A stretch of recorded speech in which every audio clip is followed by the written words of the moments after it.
He didn't raise his voice. He didn't need to. In a room where silence carried more weight than numbers, the chairman's refusal landed like a quiet verdict. No handshake, no acknowledgement, just a glance that dismissed her as irrelevant. She didn't react the way they expected.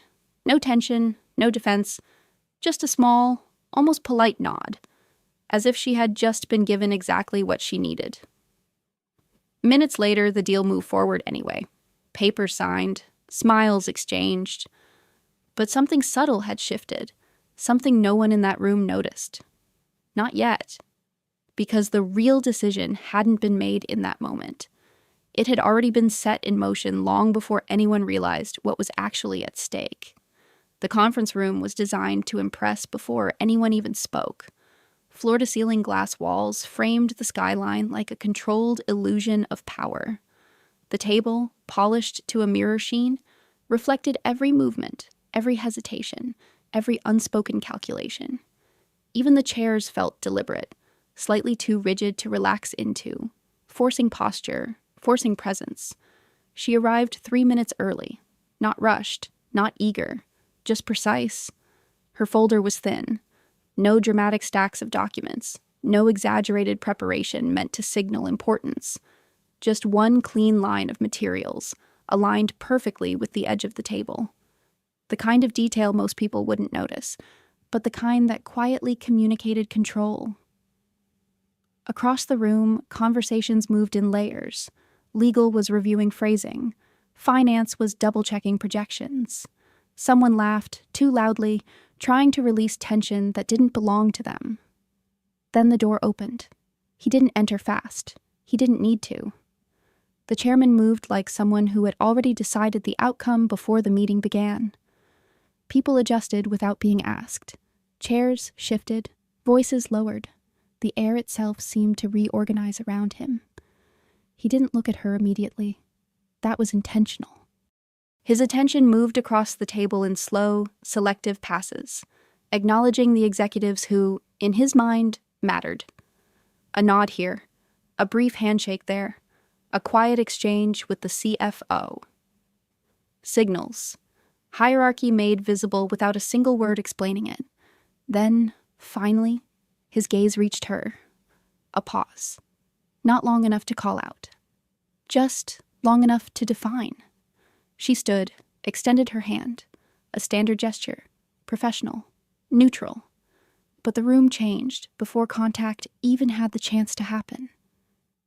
I don't shake hands with low-level employees. The sentence wasn't loud. It didn't need to be. It cut through the room with surgical precision. Clean, controlled, leaving no space for reinterpretation. Someone near the end of the table shifted uncomfortably.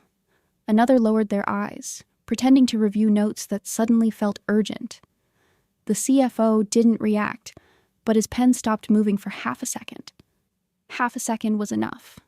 She didn't withdraw her hand abruptly. That would have created a reaction, a moment, a scene. Instead, she lowered it calmly, as if the gesture had simply completed itself in a different way. A small nod. Nothing more. No defense. No correction. No attempt to reposition herself within the hierarchy he had just drawn in the air. And that, more than anything, was what felt off. Because people in that position usually tried to recover. They explained, clarified, asserted their role, tried to earn back the space that had just been taken from them. She didn't. She sat down, adjusted her folder by exactly a few millimeters, and opened it with the same controlled motion she had practiced 100 times before. The meeting moved forward. Numbers appeared. Slides transitioned. Voices filled the space with structured confidence. Market projections, risk mitigation, strategic alignment. All the language that made decisions feel inevitable. But under that surface, something subtle was misaligned. He challenged assumptions, interrupted selectively, redirected conversations, tested people not for answers, but for reactions. Control wasn't about being right. It was about defining who was allowed to be wrong. When it was her turn to speak, no one announced it. She simply began. Clear, direct, no filler. Her voice didn't try to dominate the room. It didn't need to.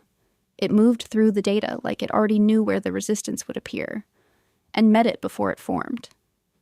At one point, the chairman leaned back slightly. Not approval. Evaluation. "You're assuming continuity on the supplier side," he said, almost casually. A trap disguised as curiosity. She didn't rush to answer. "I'm not assuming," she replied. "I've already removed the dependency." A pause. Small, controlled. But this time, it didn't belong to her. Someone from legal looked up. Finance exchanged a glance. Quick, almost invisible. The chairman's expression didn't change, but his fingers tapped the table once. Just once. The meeting continued. Details locked into place. Clauses finalized. Numbers aligned with signatures waiting just beyond the horizon of discussion. And then it was done. No applause, no visible relief. Just the quiet transition from negotiation to execution. Papers were passed across the table. Pens followed. One by one, signatures appeared, each one a confirmation, a commitment, a closure. When the final document reached her, she didn't hesitate. She signed, closed the folder. And for the first time since the meeting began, she allowed herself the smallest shift in posture. Barely noticeable, but real. Not relief. Completion.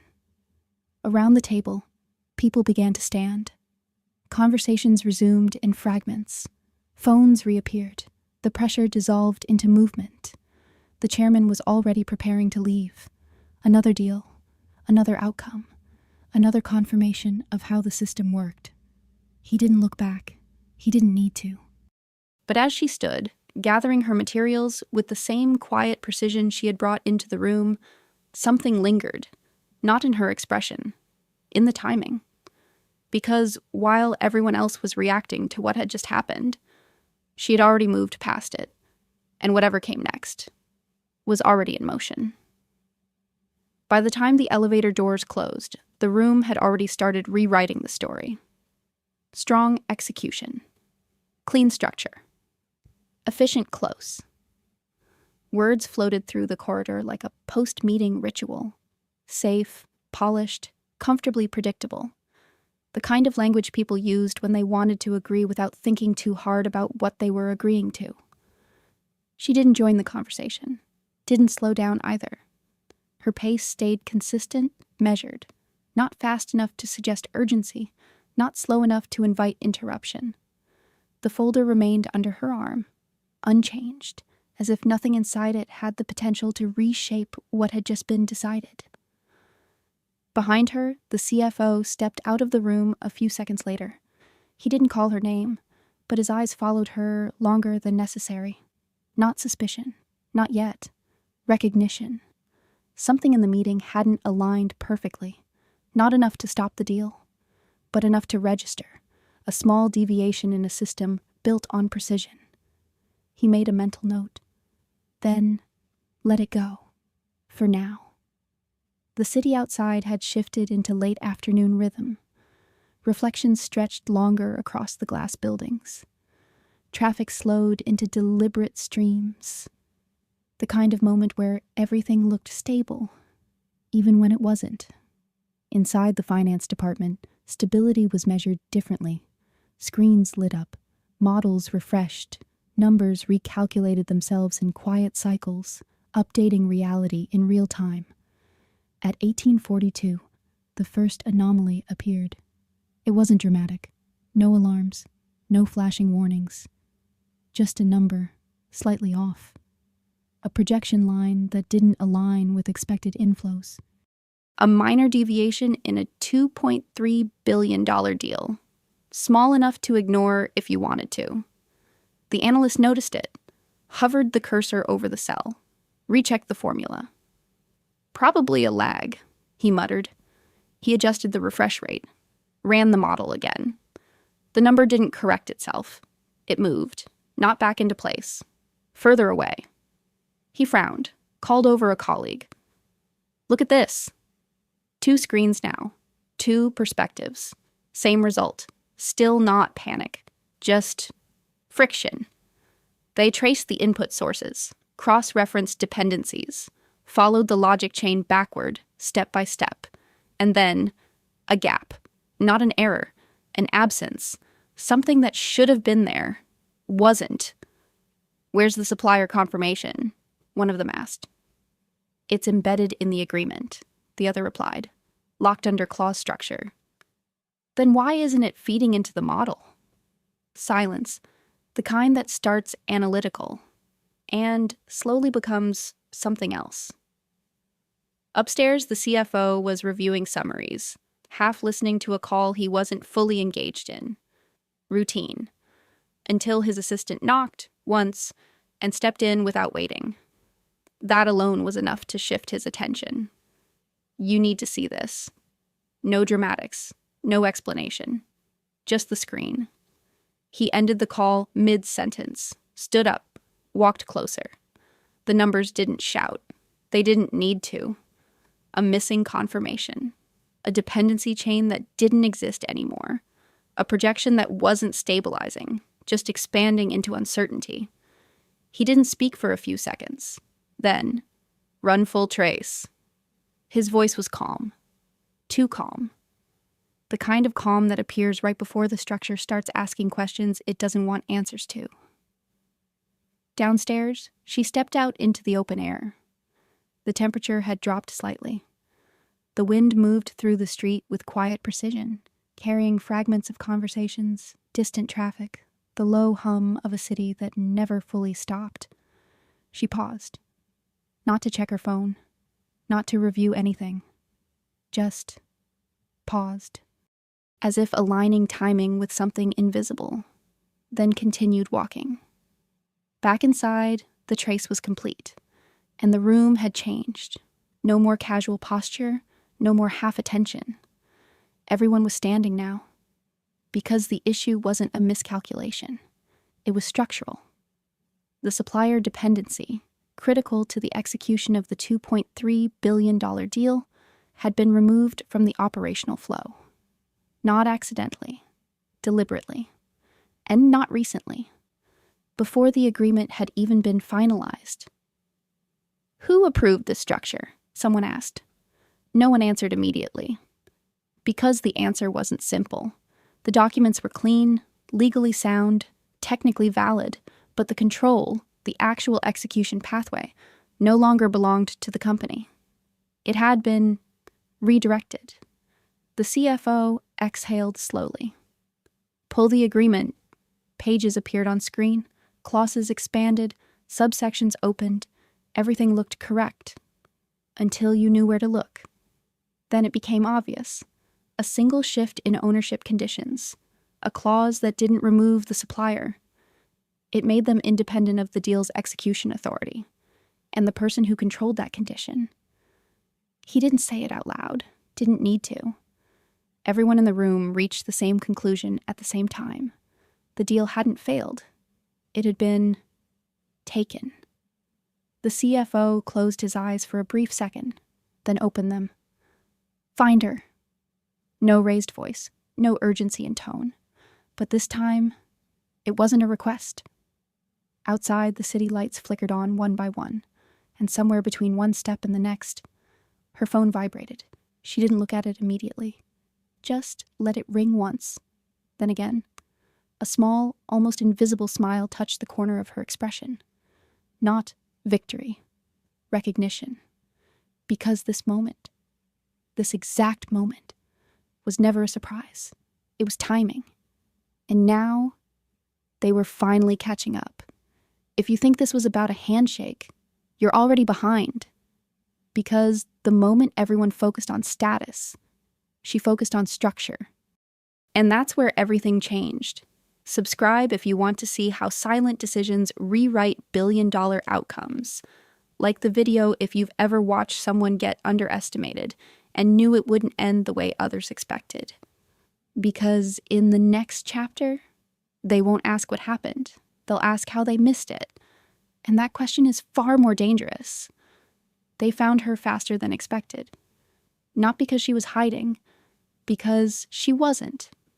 She was exactly where someone with nothing to prove would be, walking through the city as if the last 2 hours had been just another line item in a very long sequence of decisions. The call came through again. This time, she answered. "Where are you?" The CFO didn't waste time on introductions. She looked up briefly, scanning the street not for direction, but for timing. "Close enough," she said. A pause, not tension. Calibration. "We need to talk." "You already are." Another pause. Longer this time. Behind the CFO, the room was still active. Voices layered over each other, screens shifting, legal already dissecting the agreement from 3 different angles at once. Someone was highlighting sections. Someone else was preparing a summary that would never be read the same way twice, but none of that mattered if she didn't return. "You structured the supplier exit," he said finally, not a question, a placement. Yes. No hesitation. No defense. Just alignment with the truth he had already reached. "You removed operational dependency before execution." Yes. "And redirected control." A fraction of a second passed. Yes. He exhaled slowly. Across the room, someone stopped mid-sentence, sensing the shift even without hearing the words. "You closed a $2.3 billion deal," he continued, "that we no longer control." This time, she didn't answer immediately, not because she needed time, because precision mattered. "I closed a deal," she said calmly, "that functions exactly as it was signed." Silence. The kind that doesn't come from confusion, but from realization beginning to take shape. "That's not the same thing," the CFO replied. "No," she said, "it's not." Inside the building, legal had reached the same point. Clause by clause, the structure unfolded with increasing clarity. Nothing was broken. Nothing was hidden. Every element had been disclosed, technically, correctly, cleanly. But the interpretation, that's where control had shifted. "She didn't violate anything," one of the lawyers said quietly. "Then how did this happen?" someone else asked. No one answered immediately, because the answer was uncomfortable. It didn't happen during the deal. It happened before anyone realized where the deal actually lived. "Come back," the CFO said. Not an order, not quite a request. Something in between. She stopped walking. Not fully. Just enough for the moment to register. "Why?" she asked. Direct. Unemotional. A question most people would never ask in that position. "Because we need to understand what you did." A small shift in her expression. Almost invisible. "You already do," she said. "That's not enough." "No," she agreed. "It isn't." The wind moved between the buildings, carrying a brief silence through the line. Then, "You want to fix it." Another pause. He didn't deny it. "That depends," he said carefully. "On what?" "On whether it can be fixed." For the first time, her gaze lowered slightly. Not in hesitation, but in thought. Measured, calculated. "Of course it can," she said. Relief flickered, fast, controlled, on his side of the line. Then she continued, "It just won't look like the same deal anymore." Back upstairs, someone pulled up the ownership structure again, zoomed in, cross-referenced with supplier autonomy. And then finally said it out loud. She didn't take the deal away. Heads turned. Then what? A beat. She moved where the deal exists. Silence followed. Not confusion this time. Understanding. Slow. Heavy. Inevitable. "Come back," the CFO said again. Quieter now. Not pressure. Alignment. "We'll discuss terms." There it was. Not accusation. Not correction. Negotiation. She resumed walking. Didn't rush the answer. Didn't delay it either. "When?" she asked. "Now." A glance at the city. At the reflection of glass and light and movement that never really stopped. Then, "I'll be there in 10 minutes." The call ended. Inside the building, The atmosphere had fully transformed. No more analysis for the sake of understanding. Now it was strategic. Positions shifting, roles recalibrating, language adapting in real time. Because the situation was no longer about what had been lost. It was about what could still be recovered. And under what conditions? The elevator doors opened. She stepped inside. Alone. For a moment, the mirrored walls reflected multiple versions of her. Slightly offset, slightly different depending on the angle. Each one calm. Each one controlled. Each one already aware of what the next conversation would require. The doors closed, and as the elevator began to rise, the building, for the first time that day, wasn't waiting for the chairman. It was waiting for her. The room didn't look the same anymore. Same table, same glass walls, same skyline holding its position like nothing had shifted. But the balance had, subtly, irreversibly. When she walked in, no one pretended otherwise. Conversations didn't stop abruptly. That would have been too obvious. They faded, one by one, like a system recognizing a higher priority process had just entered. The CFO was already standing, not at the head of the table, closer to the center. A small change in position, but in rooms like this, positioning was language. "You came quickly," he said. "You asked directly," she replied. No extra words, no polite padding. Just alignment. Across the table, legal had reorganized their documents. The same clauses were open, but now they were being read differently. Not for compliance, for leverage. The chairman wasn't there. Not yet. And that absence carried weight. Because for the first time, the conversation wasn't waiting for his approval. It was moving without it. "Let's be precise," the CFO began. "You created a structure where the supplier operates independently of our execution control." "Yes." "And that structure activates immediately upon signing." "Yes." "And the economic value of the deal?" He stopped. Not because he didn't know how to finish the sentence, because he knew exactly how it sounded. "No longer flows through us." She didn't correct him, didn't soften it. "Not automatically," she said. A difference. Critical. The room absorbed it. "Meaning?" someone from finance asked. She stepped closer to the table, not claiming space, just reducing distance. "The deal still exists," she said. "The revenue still exists. The supplier still delivers." "Then where does it go?" another voice pressed. A brief pause. Then, "To the entity that controls the supplier conditions." Silence. Again.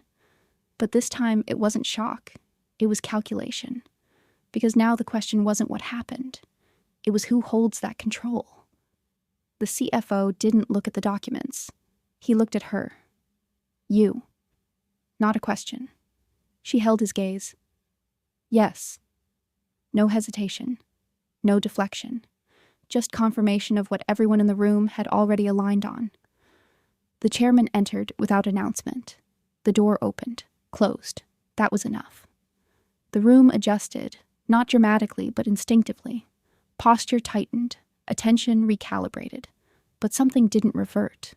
Not fully, because the center of gravity had already shifted. He took in the scene quickly. The open clauses, the standing positions, the direction of attention, and then her. No greeting, no acknowledgement of the earlier moment. Just a direct line of sight. "You structured this," he said. "Yes." No explanation attached. "You removed control from the company." "No," she replied calmly. "I removed the assumption of control." A small difference. But in rooms like this, small differences rewrote outcomes. His eyes narrowed slightly. Not anger, focus. "You're saying we never had it." "I'm saying it was never secured." The CFO exhaled slowly, because that, more than anything, was the part no one wanted to say out loud. The chairman stepped closer. Not aggressive, not confrontational. measured. Then explain why the deal was signed under that condition. She didn't move, didn't step back. Because the terms were acceptable, she said.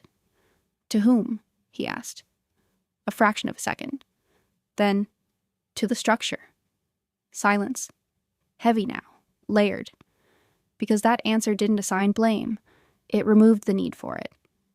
The chairman glanced briefly at legal. Is there a breach? No. At all? No. Another pause. Short, decisive. Then he looked back at her. Then we're negotiating. Not a question. A reset. The room shifted again. Chairs adjusted. Screens minimized. Documents repositioned. This wasn't analysis anymore. This was positioning. State your terms, the CFO said. Direct, efficient. She didn't open her folder immediately. Didn't rush into numbers. Instead, she looked at each of them, one by one, not for reaction, but for alignment, making sure they understood the level they were now operating on. Then she placed the folder on the table, opened it. Inside, far more than what she had brought earlier. Structured documents, clean, prepared, not reactive, pre-built. You want the deal to function through your company, she said. Yes, the CFO replied. Then you don't need to fix anything. A pause. You need to re-enter it. The words landed differently, not as a solution, as a condition. And what does that require? The chairman asked. This time, her answer came without delay. Equity in the controlling entity. Silence. Absolute. Because now the structure was fully visible, not broken, rewritten. You're asking us to buy back into our own deal, someone said quietly. She didn't correct the phrasing. Because, technically, that's exactly what it was. The chairman's expression didn't change, but something behind it did. A recalculation. Fast. Precise. You positioned this before the meeting, he said. Yes. And the handshake? For the first time, a slight shift. Not emotion, recognition. It confirmed the timing, she said, a beat. Then, almost casually, you showed me where you were looking. Silence. Not uncomfortable, just final. The CFO leaned back slightly, not retreating, processing. Numbers, he said, one word, clear. Now. She turned to the first page. And for the first time since the deal began, they weren't negotiating a transaction. They were negotiating entry. Numbers didn't rush. They settled. Across the table, the documents aligned with quiet precision. Columns, percentages, valuation tiers. No aggressive formatting, no visual pressure, just clarity structured in a way that made denial feel inefficient. She didn't present, she placed. And that difference changed everything. The CFO leaned forward first, not to challenge, to understand where resistance would actually matter. Controlling entity valuation, he asked. Locked at pre-transfer conditions, she replied. Meaning before the deal revealed its full weight, before the $2.3 billion reality had time to reshape perception, a small window, intentionally left open. Finance reacted almost instantly, calculating upside, exposure, re-entry cost. Their silence wasn't hesitation. It was speed. Allocation? Someone asked. She turned a page. Minority becomes access, she said. Control requires threshold. How much? A pause, then 51. Not symbolic, decisive. Ownership that doesn't ask permission. The room absorbed it, because that number didn't negotiate easily. The chairman hadn't moved, not physically, but his attention had sharpened to a point. You're offering us control, he said. No, she replied calmly. I'm offering you the ability to buy control. A difference, again, critical. And if we don't? This time she didn't answer immediately. Not for effect, for accuracy. The deal continues, she said. The supplier performs. The revenue flows. To you, someone added. She didn't confirm, didn't deny. Just let the structure speak for itself. Legal flipped through the clauses again. Faster now. Not searching for errors, searching for limits. There's no forced dependency, one of them said quietly. No. No reversal clause. No. No breach pathway. No. Each no tightened the frame. Not aggressively, inevitably. The CFO exhaled. Slow, measured. Timeline, he said. 72 hours, she replied. No hesitation, no flexibility implied. After that, the valuation adjusts. Upward, no need to say it. Everyone in the room understood. Delay wasn't neutral. It was expensive. Silence settled again.